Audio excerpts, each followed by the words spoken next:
Écoutez, bonjour à tous et un grand merci aux organisateurs de m'avoir conviée à cette réunion. J'ai un grand plaisir d'être à Marrakech et je vais essayer de prolonger de quelques jours pour profiter de cette belle ville. Alors, je vais vous parler de thrombopathie et je vais vraiment aborder un aspect beaucoup plus biologique que l'exposé précédent. Je vais beaucoup vous parler d'agrégation plaquettaire et des différentes formes de thrombopathie. Alors, me concernant, je suis responsable du centre de référence sur les pathologies plaquettaires héréditaires et c'est vrai que mon expertise est plutôt ciblée sur les thrombopathies constitutionnelles. Alors, premier point, quand penser à une thrombopathie? Et il est très important de rappeler que la thrombopathie s'exprime par un saignement assez, je dirais, superficiel, cutanéo-muqueux. C'est un saignement qui se distingue de ce qu'on observe pour les déficits de la coagulation qui sont plutôt caractérisés par des hématomes profonds, par des phénomènes d'hémarthrose. Alors pourquoi la pathologie plaquettaire et la thrombopathie va s'associer à un saignement muqueux? Eh bien parce que les plaquettes sont des cellules de la réparation vasculaire, ce sont des cellules qui agissent en particulier, disons plus particulièrement au niveau des microvaisseaux. Alors ce n'est pas la dysfonction plaquettaire qui va faire saigner, mais c'est plutôt l'atteinte de la cellule endothéliale, de la paroi vasculaire. Et ce qu'il faut bien arriver à comprendre, c'est que ces saignements se situent sur des muqueuses qui sont, je dirais, dans un contexte inflammatoire. On ne saigne pas parce qu'on a une thrombopénie ou une thrombopathie, mais on saigne parce que le vaisseau est altéré. On est dans un contexte inflammatoire au niveau de la muqueuse nasale, par exemple, en raison d'une infection virale. La paroi vasculaire va devenir un peu perméable et puis les plaquettes vont très rapidement réagir pour colmater la brèche vasculaire. Et dans le cas de dysfonction plaquettaire, eh bien, ce phénomène est retardé, n'existe pas, se produit de façon anormale. Et donc le saignement va se produire et ce sont donc des individus qui vont présenter des saignements sur des zones où la muqueuse est ou peut-être en situation inflammatoire, notamment la muqueuse nasale avec les infections virales, notamment les gencives avec là aussi des phénomènes infectieux qui vont conduire à des processus inflammatoires chroniques, la muqueuse utérine aussi, et c'est un problème particulièrement important chez la femme. On retrouve également parfois des pétéchies, les ecchymoses sont petites, superficielles, hémarthrose, comme je vous l'ai dit, il y en a pas. J'ai vu une fois une hémarthrose dans le cas d'une thrombasthénie de Glanzmann, mais c'est vraiment rarissime. Et puis le souci, c'est que le saignement va être prolongé, de modéré à sévère en cas de coupure superficielle, de chirurgie. Et puis on peut rajouter à ce chapitre la période du postpartum.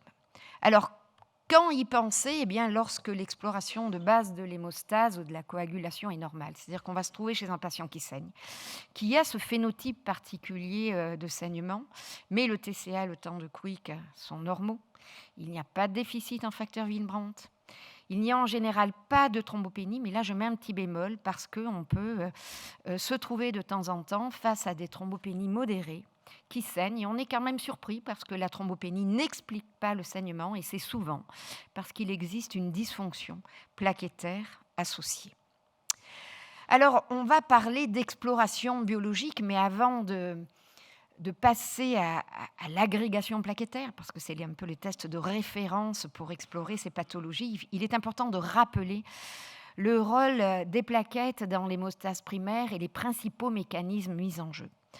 Première étape, vous savez que la plaquette, c'est une cellule qui adhère. Et c'est une cellule qui adhère, elle n'a pas de noyau, mais elle est particulièrement... Non, je n'arrive pas. J'aurais aimé... Bon, c'est pas grave, peut-être là. Voilà. Donc, vous voyez que c'est une plaquette qui est hyper équipée en récepteurs, et notamment en récepteurs d'adhésion au collagène. Donc ça, c'est un point essentiel. Et on a des dysfonctions plaquettaires qui s'associent à un défaut d'adhésion ou de réponse au collagène, en particulier des déficits en GP1B, voire des déficits en GP6. Deuxième élément particulièrement important, c'est qu'une fois que la plaquette est dans un environnement lésionnel, elle s'active. Et nous avons des dysfonctions plaquettaires et les connaissances ont progressé dans ce domaine qui sont dues à des défauts d'activation.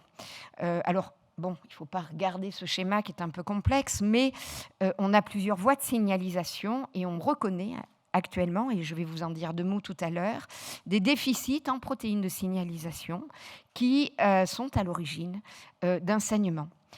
Donc cette phase d'activation va conduire à quoi? Elle va conduire à la sécrétion de thromboxane A2. Je pense que vous savez tous que le thromboxane A2 est un amplificateur de l'activation plaquettaire, que c'est une voie qu'on aime bien inhiber avec l'aspirine. Autre mécanisme, la plaquette va sécréter, et vous avez ici un petit schéma qui vous montre que la plaquette, c'est un gros sac de billes. C'est une cellule qui va arriver à se contracter, qui a un cytosquelette relativement réactif, et les granules vont être sécrétés dans l'environnement. C'est une cellule de la réparation, donc on a beaucoup de facteurs de croissance, mais également des éléments qui vont amplifier l'activation plaquettaire. Et puis un autre phénomène particulièrement important et intéressant, et j'appelle ça le phénomène entonnoir, parce qu'on a beaucoup de possibilités d'activer la plaquette, mais pour que la plaquette agrège, il y a quand même un phénomène crucial, stratégique, qui correspond à l'activation de la GP2B3A que je vous mets ici, voilà, que vous voyez ici. Et donc, étape cruciale pour que les plaquettes agrègent, pour qu'on arrive au bout de ce caillot hémostatique, c'est l'interaction des plaquettes avec une GP2B3A qui a adopté une bonne conformation. Donc ça, c'était juste un petit rappel pour vous permettre de suivre la suite de l'exposé. Alors, un test stratégique pour explorer ces dysfonctions plaquettaires, c'est l'agrégation plaquettaire. Alors certes, on a des tests globaux, on a le PFA 100, on a le temps de saignement qu'on ne fait plus, je dirais, en France. C'est un test qui n'est plus remboursé, mais ce sont des tests qui ne sont pas, je dirais, hyper spécifiques. L'agrégation plaquettaire, c'est quand même un test qui est ancien, 1962, mais qu'on utilise encore dans des départements spécialisés d'exploration des plaquettes. Ce test, il n'est pas automatisé, encore qu'il y a des possibilités d'automatisation. Le principe est simple. On utilise une suspension de plaquettes que vous voyez ici. Cette suspension de plaquettes va être soumise à tout un ensemble d'agonistes. Et donc, si on applique une source lumineuse, au départ, la source lumineuse ne peut pas traverser la suspension de plaquettes, mais lorsque les plaquettes ont agrégé, eh bien, cette transmission lumineuse se produit et puis on arrive tout simplement à enregistrer un tracé de transmission lumineuse. Et puis, on a l'habitude de mesurer la pente de ce tracé, on a l'habitude de mesurer l'intensité maximale de ce tracé, voire la phase de latence. Et donc, je vais vous expliquer, vous êtes biologiste, je pense, pour la majorité, comment finalement utiliser ce test pour arriver à des diagnostics étiologiques de dysfonction plaquettaire. Alors vous avez ici une petite image qui vous montre bien qu'au départ c'est très trouble, puis qu'ensuite le milieu s'éclaircit et que la lumière peut passer au travers de ce tube. Alors qu'est-ce qu'on explore avec cette méthode ? Eh bien, on peut quand même explorer beaucoup de choses parce que vous avez ici une plaquette, vous voyez qu'elle peut être stimulée par plein d'agonistes, donc on peut voir si la plaquette agit et réagit correctement à l'ADP, on peut voir si la plaquette réagit correctement aux précurseurs du thromboxane A2, l'acide arachidonique, au collagène, et puis on arrive aussi à explorer quand même cette bonne conformation de la GP2B3A. Est-ce que si on ajoute de l'ADP, on va arriver jusqu'au bout du phénomène d'agrégation plaquettaire ? Donnée intéressante, c'est qu'on peut également un petit peu explorer le phénomène d'adhésion avec ce test-là. Au lieu d'utiliser des agonistes solubles ou du collagène, eh bien on utilise un antibiotique, l'aristocétine, qui n'est plus utilisé, mais qui a comme capacité de favoriser l'interaction entre le facteur Willebrand et la GP1B. Donc c'est un élément assez intéressant. Puis on peut utiliser des fortes doses de ristocétine, des faibles doses de ristocétine, qui vont nous permettre finalement de savoir si la GP1B ne fonctionne pas ou si elle fonctionne trop. Et ça conditionne également des diagnostics de dysfonction plaquettaire. Et puis on peut, c'est beaucoup plus difficile parce qu'il nous faut quand même des tests spécifiques, arriver à ressentir peut-être au travers de cette méthode un défaut de sécrétion granulaire. Mais pour les granules plaquettaires, on a quand même l'obligation d'aller sur des tests d'exploration beaucoup plus spécifiques.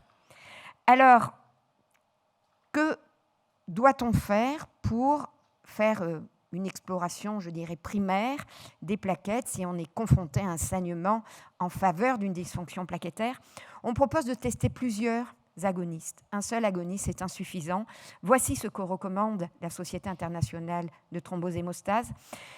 Je dirais que suite à une étude que nous avons réalisée dans le cadre du sous-comité de cette société, il semblerait qu'on soit peut-être plus favorable à des concentrations un petit peu plus élevées de l'ADP. Ça nous évite d'avoir, je dirais, des faux positifs en quelque sorte. Des concentrations un petit peu plus élevées de collagène, là aussi pour éviter des faux positifs. Par contre, la concentration de 1 millimolaire d'acide arachidonique est totalement adaptée.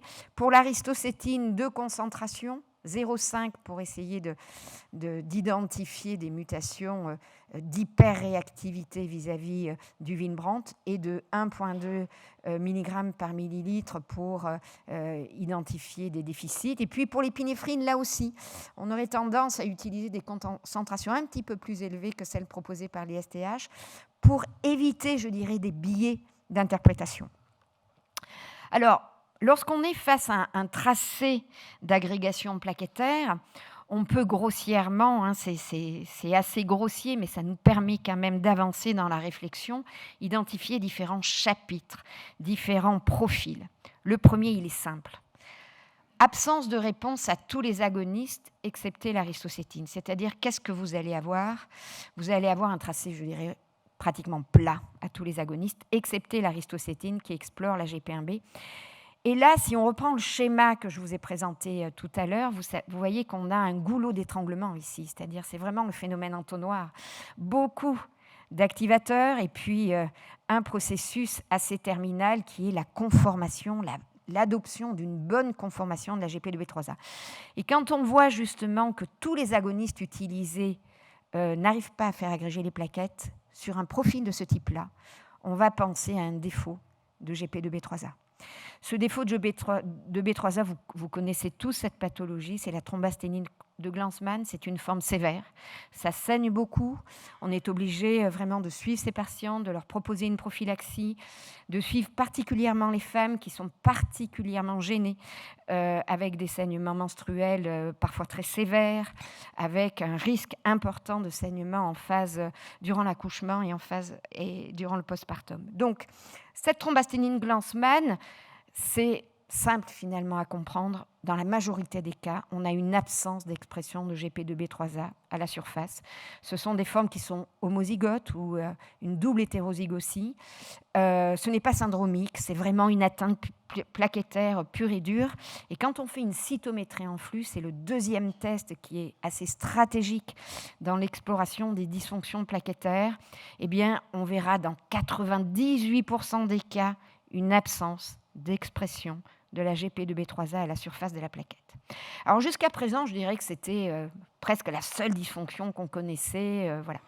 Mais on a quand même progressé et on arrive maintenant à identifier d'autres défauts, notamment un défaut qui est très très très rare. Mais on a un cas, une famille à Marseille, et je suis sûre qu'il y a d'autres familles de ce type-là au Maroc et ailleurs. Il y a très peu de cas publiés. C'est le LAD3. Le LAD3, qu'est-ce que c'est? C'est leucocyte, adhésion, déficiency type 3. Comme vous le voyez sur ce schéma, lorsque la GP2B3A s'active, il faut qu'il y ait une coopération avec d'autres protéines intracytoplasmiques et notamment la kineline. Et il s'avère que cette kineline est également exprimée au niveau des leucocytes. Et lorsqu'on a une déficience en kineline 3, eh bien on a d'une part un gros défaut de conformation de la GP2B3A. Elle est présente, cette GP2B3A, mais elle n'arrive pas à se conformer correctement. Et donc, quels sont les symptômes de ces patients? D'une part, des saignements, et je dirais presque que cette forme est plus sévère que la thrombosthénine Glanzmann. Ce sont des patients qui sont greffés pour la plupart dans la littérature. Le cas que nous avons à Marseille n'est pas encore greffé, disons qu'on le traite par des antibiotiques, on le traite par des perfusions d'immunoglobulines. Pourquoi ? Eh bien parce que le déficit d'activation des intégrines s'observe également au niveau des leucocytes. Comme vous le voyez ici, ce sont des patients qui ont des infections récurrentes, sévères, une hyperleucocytose, des déficits en immunoglobulines, avec des infections de tout type, bactériennes, mycotiques.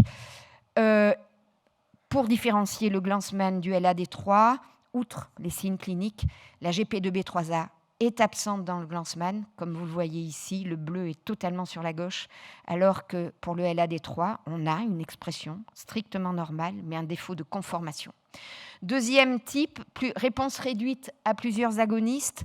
Un cas assez intéressant qui a été découvert à Marseille d'ailleurs, c'est un déficit de signalisation, c'est le déficit en CALDAG. Qu'est-ce qui se passe ? On stimule la plaquette, mais la signalisation ne va pas jusqu'au bout. Et c'est un cas un peu particulier parce que ce déficit en CALDAG peut être bypassé par la protéine kinase C. Et donc le profil à l'agrégation plaquettaire, c'est un défaut de réponse aux faibles doses d'agonistes. C'est ce que vous voyez ici. Le patient en rouge, le contrôle en bleu. Ça n'agrège pas aux faibles doses d'agonistes. Puis dès qu'on augmente les doses, ça va mieux. Ça saigne beaucoup. Et si vous pouvez voir, ça c'est une petite étude qu'on avait fait avec des Anglais, on a 11 cas, et vous voyez que 78% des cas ont reçu des transfusions de globules rouges ou de plaquettes à plusieurs occasions. Et vous voyez que ça saigne beaucoup, ce sont des hémorragies cutanéo-muqueuses classiques. Autre chapitre concernant réponse réduite à plusieurs agonistes, on peut avoir un défaut sur les voies d'amplification. Et vous savez que la plaquette va sécréter son contenu sur le lieu de la lésion.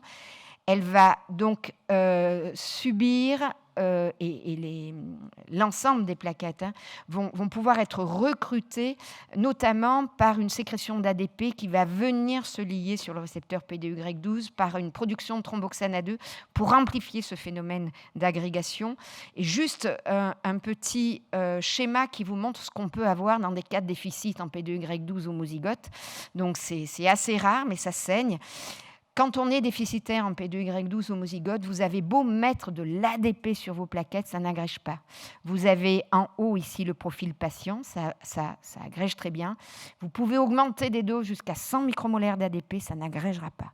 Donc ça, c'est également un moyen de dépister ces formes. Réponse modifiée à un seul agoniste. Vous avez les défauts de réponse à l'aristocétine. Ça doit orienter vers une exploration de l'axe GP1B-Willebrand.